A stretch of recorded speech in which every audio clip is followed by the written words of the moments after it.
The Force had never felt anything like him before. When a rift tore open above the outer rim, it dragged through a boy whose power burned with a fury older than Kyber, a living storm sealed inside fragile flesh. The Jedi sensed him first, a blaze of hope that defied every teaching they knew. The Sith felt him next, and they hungered. Ahsoka Tano found him alone in the desert, bloodied and lost, carrying the spirit of a demon fox and a promise to protect everyone, even in a galaxy that devoured such promises. But when Darth Maul learned of the beast within, he saw not a savior, but a weapon waiting to be claimed. Can hope survive in a universe built on the ashes of fallen Jedi, or will the Nine Tails become the galaxy's final nightmare? The Outer Rim had always been a place where the galaxy frayed at its edges, where lore dissolved into dust and only the strong carved meaning from the void. On the desert moon of Kal Shebel, beneath skies choked with twin suns and the acrid smoke of burning spice refineries, a rift opened in the fabric of space itself. It was not hyperspace, not a wormhole born of science or star map, but something older and wilder, a tear in reality woven from chakra and desperation. Through it fell a boy with hair like sunfire and eyes that held the fierce blue of a world he would never see again. He struck the sand hard, the impact cratering the dunes, and for a moment the desert held its breath. Then Naruto Uzumaki rose, coughing dust and confusion, and the galaxy felt the tremor of something it had never known. The locals called it an earthquake, the Hutt cartels called it an omen. Ahsoka Tano, meditating in the shadow of an ancient moisture vaporator 3 kilometers away, called it a disturbance so bright and alien that it nearly shattered her concentration. She opened her eyes, montral tips tingling with a presence that tasted like wildfire and determination, and she knew without knowing that the Force had just welcomed something entirely new. Naruto did not understand where he was. The last thing he remembered was Sasuke's Chidori colliding with his Rasengan in the Valley of the End. The jutsu spiraling out of control, space folding in on itself like paper crushed in a fist. Now he stood in a wasteland of rust-colored sand under alien suns, his chakra reserves screaming in protest, his body aching from the passage between worlds. He reached inward, searching for Kurama, and felt the Nine Tails stirring in fury and bewilderment. "Where the hell are we, Kit?" The fox's voice rumbled through his mindscape, low and dangerous. Naruto did not answer because he did not know. Instead, he turned, scanning the horizon, and saw in the distance a settlement of low domes and flickering lights, smoke rising in black columns. His instincts, honed by years of missions and survival, told him to move toward civilization, toward answers. His heart, which had never learned to ignore suffering, told him to run. He ran. The settlement was called Dust's End, a smuggler's haven and slave depot controlled by a minor Hutt enforcer named Gorga. The smoke Naruto had seen came from a public execution, 3 Twi'lek laborers accused of stealing water rations, their bodies left hanging from poles as a lesson. The streets teemed with species Naruto had never imagined, Rhodians and Weequay and humans with implants and scars, all of them armed, all of them watching him with predatory curiosity as he stumbled into the main square. He wore his orange jumpsuit and his headband, both singed and torn, and he looked like exactly what he was, a lost child in a universe that devoured the lost. A Gamorrean guard stepped forward, grunting a challenge in a language Naruto did not understand. The boy raised his hands, trying to project peace, but the guard swung a vibro axe toward his skull. Instinct took over. Naruto flickered, a body replacement technique using a discarded fuel canister, and reappeared behind the guard, sweeping his legs out from under him. The Gamorrean crashed into the dirt, squealing, and a dozen blasters rose to point at Naruto's chest. He froze, hands still raised, chakra coiling in his gut. He did not know what the weapons were, but he recognized killing intent when he felt it. Then a voice cut through the tension, calm and commanding. "Lower your weapons." Ahsoka Tano stepped into the square, her white and blue lekku marked with the geometry of her past, her twin lightsabers hanging unlit at her belt. She wore a traveler's cloak, hood down, and her presence radiated authority tempered by compassion. The crowd hesitated, recognizing the aura of a Jedi even if she no longer claimed the title and the blasters lowered by degrees. She approached Naruto slowly, hands open, and studied him with eyes that had seen too much war and still chose to see hope. "You're not from here," she said, speaking basic, though her tone suggested she knew he would not understand. She switched to gestures, pointing to herself, then to him, then to the desert beyond. Universal language, the grammar of trust. Naruto met her gaze and saw no malice, only curiosity, and something that reminded him of Iruka-sensei's patient concern. He nodded slowly and pointed to the hanged Twi'leks, his face twisting with anger and sorrow. Then he pointed to the guards, miming a question. Ahsoka's expression darkened. They enforce Gorga's law, slavery, extortion, execution. This is how the Outer Rim survives when the Republic forgets it. She paused, sensing the outrage building in him, a heat that resonated strangely with the Force, not of it but parallel, a river running alongside an ocean. "You want to help them? I can feel it." Naruto did not need translation to understand her tone. He nodded fiercely, his fists clenching, and Kurama's chakra began to leak from his skin in faint wisps of red. Ahsoka's hand went to her saber hilt, not in threat but in readiness. She had felt this power once before, in the presence of something ancient and angry, and she knew that whatever burned inside this boy could either save or destroy. "If you fight here, you'll start a war you can't win. Gorga controls this settlement, and he has enforcers, weapons, and no mercy. But if you're willing to be smart about it, I can help you." She extended a hand. Naruto stared at it, then at her, and saw in her the same stubborn refusal to abandon the suffering that had defined his entire life. He took her hand, and in that moment the Force and chakra touched, two energies recognizing a shared truth, that power meant nothing without the will to protect. They left Dust's End together as the twin suns began their descent, casting the desert in amber and shadow. Ahsoka led him to her small ship, a battered Comma-class fighter she had won in a game of sabacc years ago, its hull scarred by blaster fire and hyperspace storms. Inside, she activated a translation holopad, a device salvaged from a Republic cruiser, and spent the next hour painstakingly teaching Naruto the basics of basic, using gestures, images, and the Force to bridge the gap between worlds. He learned faster than should have been possible, his chakra-enhanced mind adapting, absorbing, connecting. By the time the stars emerged, cold and infinite, he could speak in broken sentences. "I am Naruto. I come from far, different place. Ninja." Ahsoka nodded, sitting across from him in the cramped cockpit. "I'm Ahsoka. I was a Jedi, once. Now, I just try to help where I can." She studied him, reaching out through the Force, and felt the vast reservoir of power inside him, not kyber bright but molten and alive, wrapped around a core of absolute conviction. "What you have inside you, it's not the Force, but it's close. I've never felt anything like it." Naruto touched his stomach, remembering Kurama's cage, the seal that bound them. "Kyuubi, Ninetails, Fox Demon. Inside me since I was baby. Power, but also curse. People feared me, hated me, but I made promise. I will be Hokage. I will protect everyone. I will never give up." Ahsoka heard the weight of that promise, the way it anchored him against despair, and she understood why the Force had pulled her toward him. "You remind me of someone I used to know." He believed the galaxy could be saved through compassion and strength. He fought for everyone, even when it cost him everything. She did not say Anakin's name, but the grief flickered across her face like a shadow. Naruto leaned forward, his expression intense. "Then we save them, the people in chains, the ones suffering. We stop the bad people." Ahsoka smiled, sad and genuine. "It's not that simple.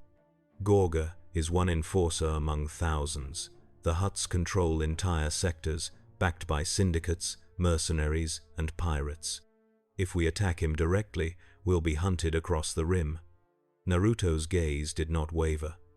"I have been hunted my whole life. Does not matter. If people need help, I help. That is my ninja way.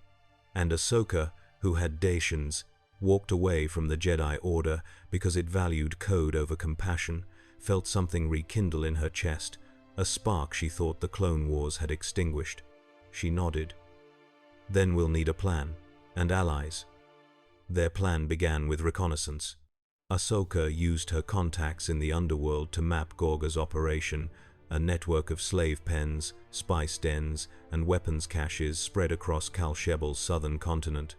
The Hutt himself resided in a fortress built into a canyon, guarded by automated turrets, shield generators, and a private army of mercenaries. Direct assault was suicide, so they chose sabotage and liberation, a campaign of small strikes designed to cripple Gorga's infrastructure and free his captives. The first target was a slave convoy transporting 50 prisoners to a mining facility in the Badlands. Ahsoka and Naruto ambushed it at dawn, using the desert's natural cover and Naruto's shadow clones to sow chaos. The boy moved like nothing Ahsoka had ever seen, duplicating himself a dozen times, each clone fighting with taijutsu that blended speed and unpredictability. He disarmed guards without killing, using nerve strikes and joint locks, and when a weak-way mercenary fired a blaster at point-blank range, Naruto substituted with a clone that burst into smoke, reappearing behind his attacker to knock him unconscious. Ahsoka ignited her sabers, white blades humming, and carved through the convoy's defensive droids with precision honed by war. She deflected blaster bolts into sand and stone, never into flesh, and used the Force to hurl a speeder bike into the air, flipping it over the convoy to block their escape route. Together, she and Naruto dismantled the escort in under 3 minutes, and the freed slaves stared at them with the disbelief of the damned granted reprieve. One of the prisoners, a young Twi'lek girl with burns on her leku, approached Naruto and touched his hand. She spoke no basic, but her gratitude needed no translation.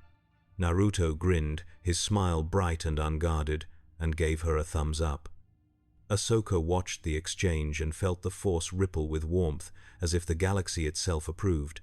But approval came with consequences. News of the convoy's liberation reached Gorga within hours, and the Hutt's rage shook his fortress. He dispatched hunters, enforcers, and a bounty notice that spread across the holonet like poison. Ahsoka Tano, former Jedi, and an unknown human with impossible abilities, wanted alive for interrogation and leverage. The bounty drew predators. The first was a Trandoshan named Skaros, a veteran tracker who had hunted Jedi during Order 66 and collected their lightsabers as trophies. He found them in the ruins of an abandoned Republic outpost, where they had taken shelter to treat the freed slaves. Skaros attacked at midnight, his blaster rifle modified for long-range kills, and his first shot would have taken Ahsoka's head if Naruto's chakra sense had not screamed a warning. The boy tackled her into cover as the bolt seared past, and they rolled into the outpost's crumbling interior. Skaros stalked them through the ruins, his thermal vision piercing the darkness, his patience infinite. He fired sporadically, forcing them to move, to exhaust themselves. Ahsoka whispered to Naruto, explaining the danger, and the boy nodded, his mind racing. He created a dozen shadow clones and sent them scattering through the ruins, each one projecting false heat signatures, false targets. Skaros fired, eliminated 3 clones, and realized too late that the real Naruto was behind him, descending from the ceiling with a Rasengan blazing in his palm. The spiraling sphere of chakra struck Skaros in the chest and hurled him through a wall, his armor cracking, his rifle clattering into the sand. He tried to rise, gasping, but Ahsoka was already there, her saber at his throat. She did not kill him. She disarmed him, bound him, and left him for the local authorities with a recorded confession of his crimes. Mercy, even for monsters, because that was the line between Jedi and Sith. Naruto watched her, confused. Why not kill? He will try again. Ahsoka deactivated her sabers and met his gaze. Because the moment I start deciding who lives and dies, I become what I'm fighting against. The dark side is easy, Naruto. It's quick, powerful, and it feels like justice. But it's a lie. Once you start, You can't stop. Naruto thought of Kurama, of the rage that simmered in his gut, of every time he had wanted to lash out at those who hurt him. He thought of Iruka, of Kakashi, of every person who had taught him that strength meant protecting, not destroying. He nodded slowly. I understand. My way is to never give up, never betray, but also never become monster. Ahsoka smiled, and in that moment she knew he would be tested, because the galaxy did not reward such convictions. It devoured them. The second hunter was worse. His name was Cad Bane, a Duros mercenary infamous across the Rim, and he did not hunt alone. He brought a team, IG-series assassin droids, thermal detonators, and a strategy designed to exploit every weakness. He tracked them to a cantina in the port city of Varanus, where Ahsoka had gone to purchase medical supplies, and Naruto had drawn a crowd by challenging locals to sparring matches, his exuberance irrepressible even in exile. Bane's droids stormed the cantina, blasters blazing, and the patrons scattered or died in the crossfire. Ahsoka moved like water, her sabers deflecting bolts into walls and floors, her connection to the Force allowing her to predict trajectories a split second before they fired. Naruto fought without weapons, his clones swarming the droids, dismantling them with precision strikes to joints and photoreceptors. But Bane was not in the cantina. He was on a rooftop 300 meters away, his rifle trained on Ahsoka's chest, waiting for the perfect shot. The Force screamed a warning too late. Bane fired, and the stun bolt struck Ahsoka in the ribs, overloading her nervous system, dropping her mid-spin. Naruto saw her fall and roared, his chakra exploding outward in a shockwave that shattered windows and hurled the remaining droids into the street. Kurama's influence bled into his eyes, turning them crimson, and a single tail of chakra manifested behind him, flickering and unstable. Bane saw the transformation through his scope and recalibrated. He fired again, aiming for the boy's head, but Naruto moved faster than human reflex, faster than the Duros had accounted for, and the bolt struck a clone. Naruto blurred across the rooftops, a streak of orange and red, and landed in front of Bane with a Rasengan already spinning. Bane dropped his rifle, drew twin blaster pistols, and fired at point-blank range. The bolts phased through a substitution, a discarded crate exploding into splinters, and Naruto reappeared behind him, slamming the Rasengan into the rooftop between them. The structure buckled, collapsing inward, and both of them plummeted into the building below, crashing through durasteel and ferrocrete. Bane rolled, firing wildly, and Naruto summoned another clone to take the hits, then closed the distance with a flying kick that sent the Duros sprawling. Bane laughed, a cold and rattling sound, and triggered a thermal detonator. "You're good, kid, but not good enough."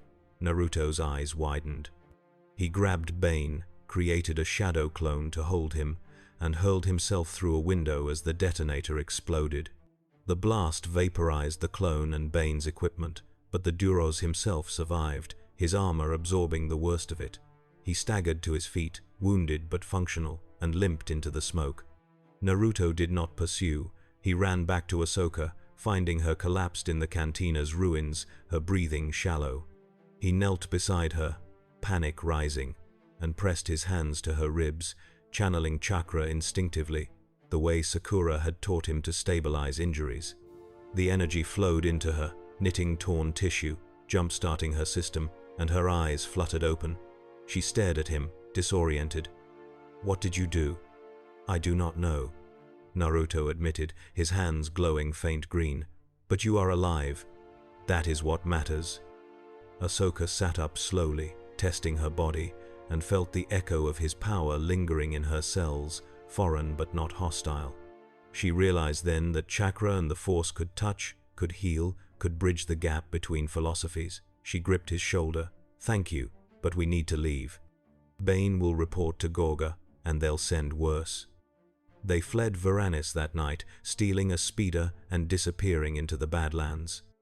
But the encounter had consequences beyond survival. Ahsoka's fall had triggered something in Naruto, a desperation that tasted like the dark side, and she knew she had to teach him control before the galaxy's cruelty pushed him over the edge. And far away, in the shadows of a Sith temple on Malachor, a presence stirred, sensing the boy's rage and potential. Darth Maul, broken and rebuilt by hatred, turned his gaze toward the outer rim and smiled. The Badlands offered no sanctuary, only distance. Ahsoka and Naruto traveled by night, sheltering in caves and canyons, their supplies dwindling as Gorga's net tightened. The Hutt had escalated, hiring not just bounty hunters but Imperial remnants, stormtroopers loyal to warlords who carved fiefdoms from the Empire's corpse. They came in squads, disciplined and ruthless, and they brought flame troopers and probe droids that turned the desert into a war zone. Ahsoka knew they could not run forever. She needed allies, a safe harbor, and intelligence on Gorga's fortress. She reached out through old rebel contacts and received a single encrypted message, coordinates to a meeting point in the Crescent Wastes, a region so inhospitable that even the Hutts avoided it. The message was signed with a symbol she recognized, the crest of a Mandalorian clan. They arrived at dawn, the suns rising over dunes of black glass, and found a lone figure waiting beneath a tattered banner. The Mandalorian was a woman, her armor cobbled from Beskar and Durasteel, her helmet painted with the sigil of Clan Ren. She stood motionless, a blaster rifle slung across her back, and when Ahsoka approached, she removed her helmet to reveal a scarred face and eyes that had seen too many betrayals. "Ahsoka Tano," the Mandalorian said, her voice rough. "I heard you were dead." "I heard the same about you, Rook," Ahsoka replied, and the two women clasped forearms in the old way, warriors acknowledging equals. Ahsoka gestured to Naruto. "This is Naruto. He's not from this galaxy, and he's being hunted by Gorga." Rook studied the boy, noting the strange clothes, the foreign energy that prickled her skin even through armor. "What is he?" "A weapon," Ahsoka said carefully, "and a protector. He wants to free Gorga's slaves. I need your help to do it." Rook laughed, bitter and sharp. "You're insane. Gorga's fortress is impregnable. Shields, turrets, 100 mercenaries. Even Mandalorians would hesitate." Naruto stepped forward, his basic improving but still fractured. "Then we do not attack fortress. We make Gorga come to us. We take what he values, and he will chase." Rook raised an eyebrow. "And what does a Hutt value more than his fortress?" Naruto grinned. "His reputation, his pride. We humiliate him. We show Galaxy he is weak." Ahsoka and Rook exchanged glances, and slowly, reluctantly, the Mandalorian smiled. "I like him. He's either brilliant or suicidal." "Both," Ahsoka said. "So will you help?"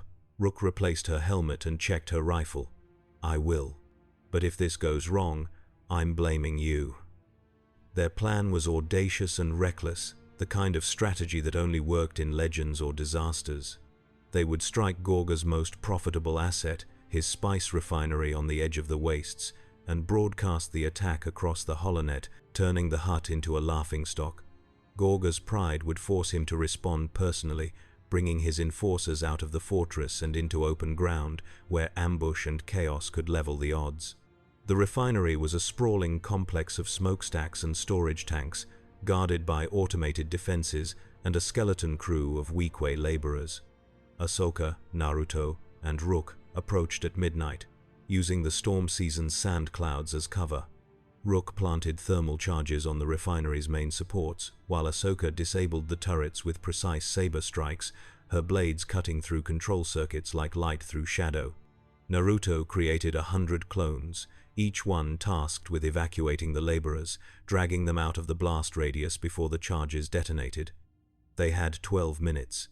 Rook moved like a ghost, her Mandalorian training evident in every silent step, and she placed the final charge with seconds to spare.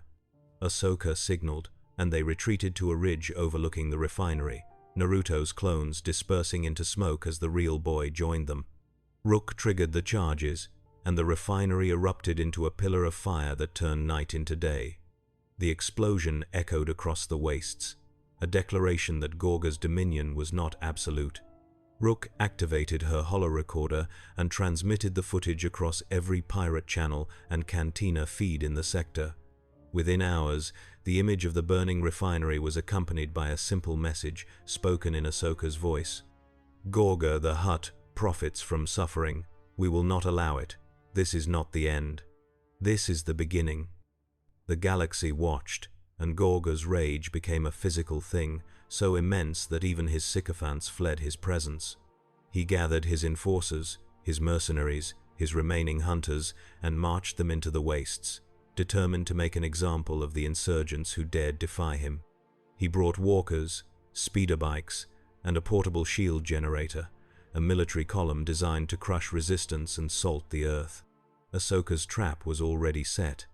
She had chosen the battlefield carefully, a narrow canyon where Gorga's numbers would become a liability, where the Force and chakra and Mandalorian cunning could turn the tide. They waited on the canyon's rim, watching the column advance, and when Gorga's forces entered the kill zone, Rook detonated the charges buried in the canyon walls. Rock slides cascaded down, crushing walkers, scattering speeders, and splitting the column into isolated segments. Ahsoka leapt from the rim, her sabers igniting mid-fall, and she landed among the mercenaries like a comet, cutting through blaster fire and armor with the efficiency of a veteran. Rook provided cover from above, her rifle picking off officers and droid commanders with unerring accuracy. And Naruto descended in a storm of shadow clones, dozens of him overwhelming the enemy with taijutsu, rasengans, and sheer unrelenting momentum. The battle was chaos incarnate. Gorga's mercenaries fought back with flamethrowers and concussion grenades, and the canyon became a furnace of light and sound. Ahsoka felt the dark side coiling at the edges of the conflict, the anger and fear of dying soldiers feeding the Force's shadow, and she had to center herself constantly, breathing through the temptation to let fury guide her strikes. Naruto fought without hesitation, his clones taking hits meant for others, his real body always moving, always protecting, and Kurama's chakra began to seep into his movements, red and dangerous.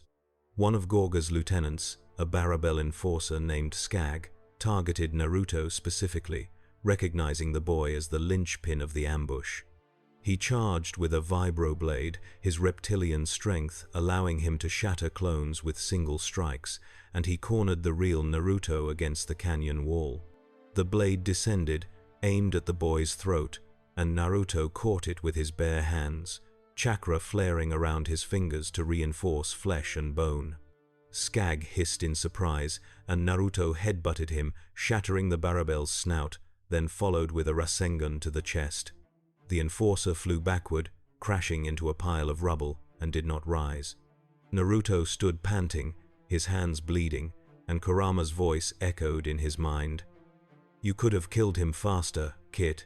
Used my power, why hesitate?" "Because I am not killer," Naruto whispered. "I am protector." "Then you will die protecting," Kurama rumbled, but there was something almost approving in the fox's tone. The battle turned. Gorga's forces, leaderless and demoralized, began to retreat, abandoning their equipment and fleeing into the desert. Ahsoka let them go, understanding that survival bred stories, and stories bred doubt in Gorga's remaining holdings. She deactivated her sabers and surveyed the canyon, littered with wreckage and unconscious soldiers, and felt the Force settle into uneasy balance. Rook descended from the rim, reloading her rifle. That was insane, and it worked.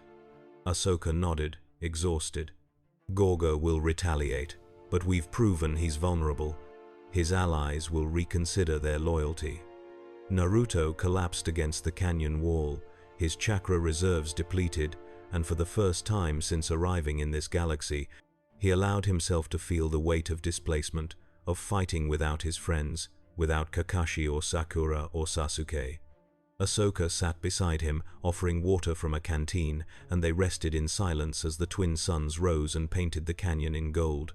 But victory attracted attention beyond Gorga's reach. Far across the sector, in a derelict station orbiting a dying star, Darth Maul meditated in the ruins of a Sith shrine, his cybernetic legs gleaming, his hatred a living thing. He had felt the boy's power through the Force, a resonance that did not belong, and he saw opportunity in the anomaly. A weapon unbound by Jedi dogma or Sith tradition, a vessel of raw potential that could be shaped, corrupted, wielded against his enemies. Maul rose, his double-bladed saber igniting with crimson fury, and spoke to the shadows. "Find him, bring him to me, alive." And the shadows obeyed. Ahsoka sensed the shift 3 days later, a darkness creeping across the Force like oil over water. She stood on the deck of Rook's ship, a retrofitted gunship hidden in a canyon network, and stared at the stars with growing unease. Naruto joined her, his injuries healed, his spirit unbroken but tempered by exhaustion. "Something wrong?"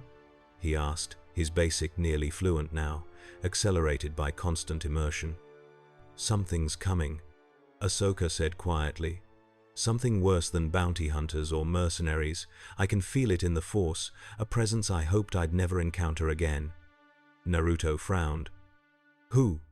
Ahsoka hesitated, then said the name like a curse. "Darth Maul," she explained as best she could, translating Sith philosophy and galactic history into terms Naruto could grasp.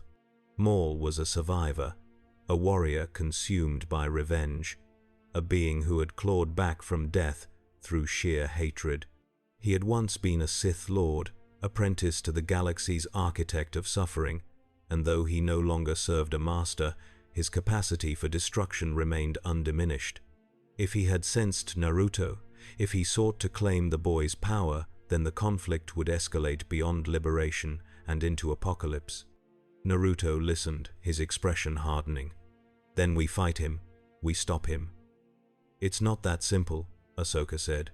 "Maul is not like Gorga or Bane. He's trained, cunning, and he knows how to exploit weakness. He'll offer you power, purpose, a place in his schemes. And part of you will want to accept, because his path is faster, easier, more seductive than mine." Naruto met her gaze, his blue eyes fierce.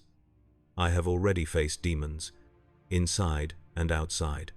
I know what it is like to be tempted by power, but I will not become monster. I will not betray my way." Ahsoka wanted to believe him. She saw in Naruto the same purity that had once defined Anakin, the same refusal to accept injustice, and she feared the galaxy would break him as it had broken her master. But she also saw his resilience, the core of steel wrapped in compassion, and she allowed herself hope. Maul arrived under cover of a solar eclipse, his ship a sleek Sith infiltrator that descended on the canyon like a predator's shadow. He came alone, confident in his supremacy, and he walked into the canyon network as if he owned it. Rook's sensors detected him immediately, and she scrambled her defenses, but Ahsoka stopped her. "He's here for Naruto," she said. "If we fight now, innocents will die." "Let me talk to him." Rook stared at her. "You're insane." "Probably," Ahsoka admitted, and she descended to meet Maul in the canyon's heart.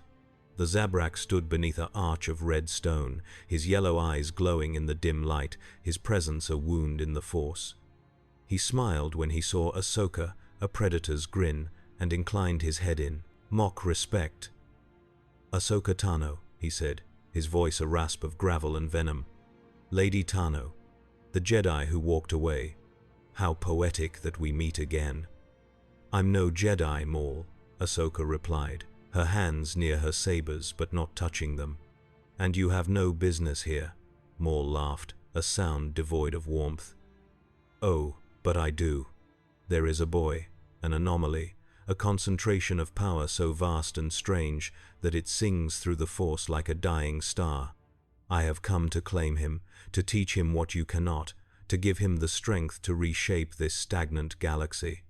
"He's not yours to claim," Ahsoka said coldly, "and he won't fall for your lies." Maul's smile widened. "Let him decide." Naruto emerged from the shadows, ignoring Rook's protests, and stepped between Ahsoka and Maul.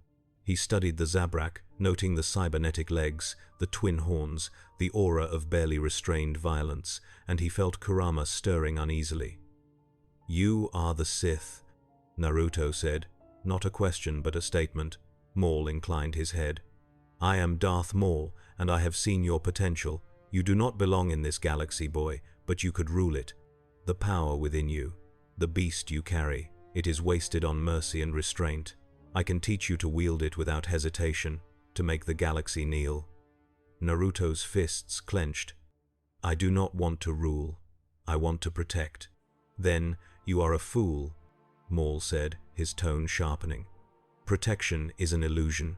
The weak will always need saving, and you will exhaust yourself until there is nothing left. But power, true power, ensures that none dare threaten you or those you claim. Join me, and I will show you how to transcend your limitations. Naruto felt the pull of those words, the promise of strength without cost.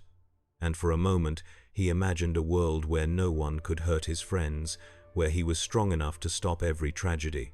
Then he remembered Iruka's lesson, that the Hokage's strength came not from domination but from sacrifice, from bearing the village's pain so others did not have to. I refuse, Naruto said. Your way is coward's way. You use power to control because you fear being powerless, but real strength is protecting even when it hurts, even when it costs everything. That is my ninja way, and I will not abandon it. Maul's smile vanished, replaced by cold fury. Then you will learn through pain. He ignited his double-bladed saber, crimson light bathing the canyon, and he attacked with the speed and precision of a master. Ahsoka ignited her own sabers and intercepted, white meeting red in a shower of sparks, and the duel began. Maul moved like a storm, his strikes flowing from offense to defense without pause, his style a blend of Juyo aggression and calculated brutality. Ahsoka matched him, her gem-so counters absorbing his power and redirecting it. Her connection to the Force allowing her to predict his feints. But Maul was toying with her, testing her limits, and his true target was Naruto. He disengaged from Ahsoka with a spinning kick that sent her sprawling, then lunged at the boy, his saber aimed at Naruto's chest. Naruto substituted with a clone, reappearing on Maul's flank, and launched a Rasengan at the Zabrak's ribs. Maul twisted, using the Force to enhance his agility, and the Rasengan grazed his side, tearing through armor and flesh but not stopping him. Maul retaliated with a Force push that hurled Naruto into the canyon wall, the impact cracking stone and ribs. The boy gasped, pain exploding through his chest, and Kurama's voice roared in his mind. Use my chakra, Kit. Let me help you. Naruto hesitated, remembering Ahsoka's warning about the dark side, but Maul was already advancing, his saber raised for a killing blow. Instinct overrode caution, and Naruto accepted the Nine Tails' power. Red chakra erupted around him, coalescing into a shroud of malevolent energy, and his eyes burned crimson. He caught Maul's saber with a chakra-clad hand, the energy sizzling against the plasma blade, and he roared, shoving the Zabrak back. Maul's eyes widened in genuine surprise. What are you? Naruto did not answer. He summoned a Rasengan in his free hand, larger and more unstable than before, and slammed it into Maul's chest. The Zabrak flew backward, his saber deactivating, and he crashed into the canyon floor, smoking and wounded. But he was laughing, even as blood trickled from his mouth. Yes, Maul hissed. That is what I felt. That is the power I seek. You deny it now, but you will come to me. The galaxy will give you no choice. He triggered a smoke grenade and vanished into the shadows, leaving Ahsoka and Naruto alone in the canyon's silence. Naruto collapsed, the Nine Tails chakra receding, and he felt the toll it had taken, not just on his body, but on his spirit. He had tasted the fury, the intoxication of overwhelming power, and it had frightened him. Ahsoka knelt beside him, her hand on his shoulder. You held back. Even with all that power, you didn't kill him, Naruto nodded weakly. Because killing him would not solve anything. It would just make me more like him. Ahsoka helped him to his feet, and they returned to Rook's ship in silence. The Mandalorian was waiting, her expression grim. Maul will return, and next time he'll bring allies. Then we need to finish what we started, Ahsoka said. We free Gorga's slaves, We dismantle his operation, and we disappear before Maul can find us again." Rook shook her head. "You're asking for a miracle." Naruto grinned, despite the pain. "Miracles are what I do." The final assault on Gorga's fortress was a symphony of desperation and precision. Ahsoka, Naruto, and Rook gathered every freed slave willing to fight, every rebel cell in the sector, and every smuggler who owed them a favor. The plan was simple in concept and suicidal in execution, a frontal assault coordinated with internal sabotage, relying on Naruto's clones to infiltrate the fortress and disable its shields, while the main force breached the gates. They struck at dawn, the twin suns casting long shadows across the canyon that housed Gorga's stronghold. Rook led the vanguard, her Mandalorian jetpack allowing her to strafe the turrets with thermal detonators, while Ahsoka and Naruto sprinted toward the main gate. The fortress's defenders opened fire, and the canyon became a maelstrom of blaster bolts and explosions. Ahsoka deflected incoming fire with her sabers, creating a corridor of safety for the rebels, and Naruto sent 100 clones surging into the fortress through ventilation shafts and maintenance tunnels.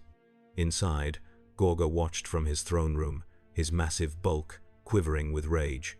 He had underestimated the insurgents, and now they threatened everything he had built. He activated his personal guard, a squad of elite mercenaries armed with cortosis weave armor and disruptor rifles, and he ordered them to bring him the boy's head. Naruto's clones navigated the fortress's labyrinthine interior, disabling shield generators, freeing prisoners, and engaging guards with relentless efficiency. The real Naruto fought alongside Ahsoka at the gate, their partnership honed by weeks of combat, and together they carved through Gorga's defenses like a blade through silk. When the shields finally fell, the rebels surged into the fortress, and the battle devolved into close-quarters chaos. Ahsoka confronted Gorga in his throne room, her sabers casting white light across the chamber's opulence. The Hutt laughed, a wet and bubbling sound, and activated a trap, Durasteel doors slamming shut, isolating her. His elite guard emerged from the shadows, and Ahsoka found herself surrounded, outnumbered 6-1. She centered herself, drawing on the Force, and attacked with the ferocity of a Nexu defending its young. The guards were skilled, but Ahsoka was a veteran of the Clone Wars, and she dismantled them with surgical precision, her sabers cutting through cortosis with the enhanced power of the Force. She disarmed 2, incapacitated 3, and cornered the last against Gorga's throne. The Hutt roared, fumbling for a concealed blaster, and Ahsoka hurled her saber, the blade spinning through the air and slicing the weapon from his grasp. She stood before him, breathing hard, and pointed her remaining saber at his throat. "It's over, Gorga. Surrender, and I'll let you live," Gorga spat, his eyes burning with hatred. "You think this changes anything? I am one Hutt among hundreds. Kill me, and another will take my place. The Outer Rim will always belong to those strong enough to claim it." Ahsoka lowered her saber, and in that moment she felt the weight of her choices, the knowledge that Gorga was right in a way that sickened her, but she also knew that symbols mattered, that victories, even small ones, inspired others to resist. She deactivated her saber and stepped back. "Then I'll leave you to them." The freed slaves entered the throne room, weapons in hand, and Gorga's confidence evaporated. Ahsoka walked away, leaving the Hutt to face the justice of those he had oppressed, and she found Naruto in the fortress's central courtyard, surrounded by liberated prisoners who cheered and wept in equal measure. Naruto stood among them, his jumpsuit torn and bloodied, his smile undiminished. And Ahsoka realized that he had not just freed them, he had given them hope. She approached him, and they clasped hands, 2 warriors from different worlds united by a shared belief that the galaxy could be better. But even as they celebrated, the Force whispered a warning. On the edge of the system, Darth Maul watched through a view screen, his expression unreadable. He had seen Naruto's power, his compassion, his refusal to yield, and he had decided that the boy could not be turned, only broken. He set a new course toward allies darker than himself, toward a confrontation that would test whether hope could survive the galaxy's relentless cruelty. Days passed. The liberated slaves scattered, some joining the rebellion, others seeking new lives in the core worlds. Ahsoka, Naruto, and Rook remained in the Outer Rim, dismantling the remnants of Gorga's operation and preparing for the inevitable retaliation. They knew Maul would return, and they knew the Empire's warlords would eventually take notice. The battle was not over. It had barely begun. One evening, as the twin suns set over a desert that had seen so much suffering, Naruto sat with Ahsoka on the hull of their ship, staring at the stars. He spoke quietly, his voice carrying the weight of displacement. "Do you think I will ever return home?" Ahsoka did not answer immediately. She reached out through the Force, searching for a path, a possibility, but found only uncertainty. "I don't know. The Force works in ways we can't predict, but I do know this: you're here for a reason. Maybe to save this galaxy. Maybe to learn something you couldn't learn anywhere else."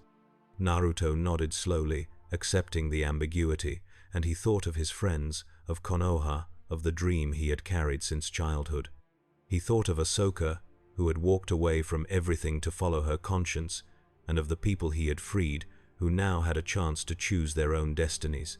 He thought of Maul, and the darkness that waited in the void, and he felt Kurama's presence, steady and ancient. "I will protect this galaxy," Naruto said, his voice firm, "until I find a way home. And even if I do not, I will make sure that what I did here mattered." Ahsoka smiled, and for the first time since leaving the Jedi Order, she felt like she was exactly where she was meant to be. "Then we'll do it together." In the distance, a ship descended through the atmosphere, its design unfamiliar, its energy signature alien. Ahsoka and Naruto stood, hands moving to weapons, and they felt the Force and chakra align, two rivers becoming one current. The galaxy watched, waiting to see if hope could endure, if a boy from another world and a warrior who refused to be defined by her past could change the tide of history. Maul watched from the shadows, his plans unfolding, and he whispered to the darkness, "Let them struggle. Let them believe. When they finally break, the despair will be all the sweeter." But Naruto Uzumaki had never learned how to break. And in a galaxy drowning in despair, that was the most dangerous power of all. The ship that descended bore no markings, no affiliation, only the cold gleam of purpose. It landed on the plateau adjacent to their position, and from its boarding ramp emerged a figure cloaked in black, flanked by two Inquisitors, former Jedi twisted by torture and indoctrination into instruments of the dark side. The lead Inquisitor, a Pau'an with sunken eyes and a double-bladed spinning saber, surveyed the area with predatory intent. Ahsoka ignited her sabers immediately, stepping in front of Naruto. "Inquisitors." Maul must have made contact with the Empire's remnants. Naruto did not understand all the political nuance, but he understood threat. He summoned chakra, feeling Kurama's energy coil beneath his skin, ready but not yet released. "How many?" "Two that I can see," Ahsoka said, "but they never travel alone. There will be stormtroopers, maybe a purge trooper squad." As if summoned by her words, a full platoon of stormtroopers emerged from the ship, blaster rifles raised, and the plateau became a battlefield. Rook opened fire from the ship's turret, her cannons shredding the first wave, and Ahsoka charged the Inquisitors, her speed augmented by the Force. Naruto followed, his clones spreading out to engage the stormtroopers, and the fight became a blur of light and violence. The Pau'an Inquisitor met Ahsoka's assault with a spinning defense, his saber's rotation creating a barrier of crimson light. He attacked with Makashi precision, probing her guard, and Ahsoka countered with Shien's aggressive parries, her strikes aimed at joints and vulnerabilities. The second Inquisitor, a human woman with cold eyes, turned her attention to Naruto, sensing the anomaly in his energy. She hurled her saber like a disc, the blade spinning toward Naruto's neck.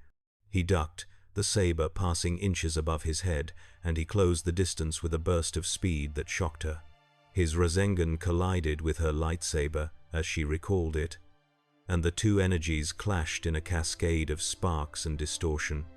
The Inquisitor staggered, her weapon flickering, and Naruto pressed the advantage, his clones swarming her, forcing her to divide her focus. But the Inquisitors were trained to fight multiple opponents, and the woman activated a force scream, a sonic blast that shattered Naruto's clones and sent the real boy tumbling across the stone.